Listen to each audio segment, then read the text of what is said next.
A'udzubillahi minasyaitonirrajim. Bismillahirrahmanirrahim. Assalamualaikum warahmatullahi ta'ala wabarakatuh. Alhamdulillah. Alhamdulillahi rabbil alamin. Wassalatu wassalamu ala asyrafil anbiya'i wal mursalin. Sayyidina Muhammadin wa ala alihi wa sahbihi ajma'in amma ba'du.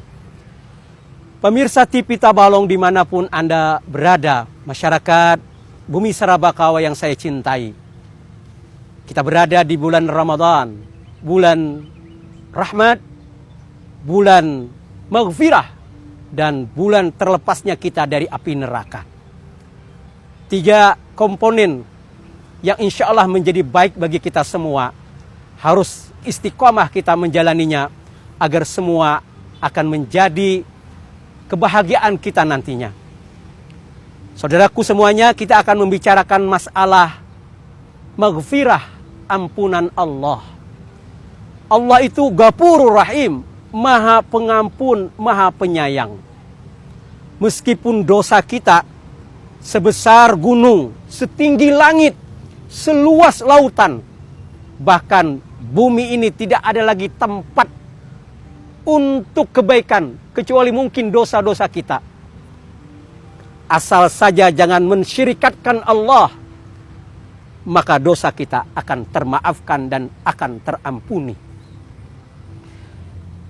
Contoh bahwa Allah Maha Pengampun, lalu Allah mengasih kesempatan kepada kita untuk taubat. Bahwa Allah itu Maha Penyayang, diberikan kesempatan kita bertemu di bulan Ramadan, bulan ampunan. Allah menyebar kasih sayangnya berlipat ganda di waktu Ramadan ini. Maka sia-sialah kita manakala kita tidak memanfaatkan waktu ini. Allah memanggil kita menjadi orang yang harus berpuasa dengan sebutan ya ayyuhalladzina amanu, wahai orang-orang yang beriman. Kutiba alaikumusiyam, diwajibkan kepada kamu berpuasa sebagaimana yang diwajibkan orang-orang terdahulu. Lalu keinginan Allah untuk menjadikan kita orang yang bertakwa. Garis bawahi bahwa orang yang bertakwa ini akan dimudahkan mendapatkannya. Makam takwa itu akan mudah didapat manakala orang berpuasa di Ramadan. Kenapa? Karena Allah mengampuni dosa-dosa kita. Kita insya Allah akan menjadi orang yang bersih setelah berRamadan. Akan ada satu Syawal di mana kita akan berhari raya. Disitulah orang saling memaafkan untuk menyempurnakan kebahagiaan setelah berRamadan. Orang mengatakan selamat hari raya minal aidin wal faizin. Kembali rujuk ilallah menjadi orang yang fitrah. Orang yang fitrah adalah orang yang suci. Orang yang suci itu adalah orang yang tidak berdosa. Kita berdosa mungkin di 11 bulan kemudian. Tapi kita memanfaatkan waktu di Ramadan ini untuk beristighfar, bertobat. Insya Allah dosa kita akan diampuni oleh Allah. Karena itu saudaraku semuanya, pahami mengapa Ramadan ini membuat kita menjadi suci. Sebab Allah menyayangi kita. Mengapa kemudian Ramadan ini membuat kita fitrah? Karena ada malam yang namanya malam Lailatul Qadar. Yang kita bertemu malam itu di saat kita beribadah, sujud kepada Allah.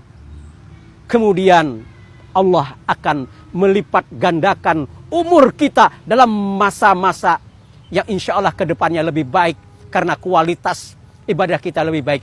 Tapi yakinlah, ketika kita bertemu malam Lailatul Qadar itu, kita akan mendapatkan kualitas ibadah kurang lebih 80 tahun lebih.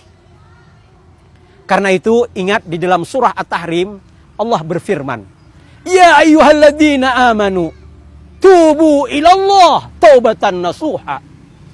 Wahai orang-orang yang beriman, dipanggil lagi oleh Allah dengan sebutan kasih sayang. Orang yang beriman, orang yang mempercayai aku sebagai Tuhan. Begitu mungkin kata Allah, wahai orang-orang yang beriman, hendaklah kamu bertobat kepada Allah dengan taubatan nasuha. Taubatan nasuha itu adalah taubat yang benar-benar tulus, ikhlas, jujur untuk tidak mengulangi yang namanya maksiat. Sebab maksiat adalah membahayakan. Karena itu agar tidak dalam bahaya, tidak dalam kemurkaan Allah, taubat kembali kepada Allah dan berjanji untuk tidak mengulang kembali. Nasuha itu sebenarnya bisa diartikan sebagai juga nasihat, nasihat. Karena itu bersih yang namanya menasehati itu dalam kebaikan bersih. Orang yang taubat itu orang yang bersih, yang tidak bercampur lagi dengan yang namanya noda-noda, titik-titik hitam itu. Dia bersih. Karena itu saudaraku semuanya, memanfaatkan Ramadan ini sama artinya juga dengan mendelete, menghapus dosa-dosa kita. Agar apa? Agar orang muslim itu nantinya bangga menjadi umat Nabi Muhammad karena memiliki catatan dalam buku harian mereka selama hidup di dunia ini. Tidak ada yang namanya rekaman kejahatan, rekaman dalam melaksanakan maksiat, dalam melakukan kejahatan. Karena itu kata Rasulullah, ittaqillah, hendaklah kamu bertakwa kepada Allah. Wa adbi sayyatal hasanat tamhuha, ikutilah yang namanya ketidakbaikan itu dengan kebaikan, maksiat itu dengan kebaikan akan menghapusnya. Itulah saudaraku semuanya inti dari apa yang saya sampaikan tentang maghfirah dan taubat nasuha. Demikian, mohon maaf. Wassalamualaikum warahmatullahi taala wabarakatuh.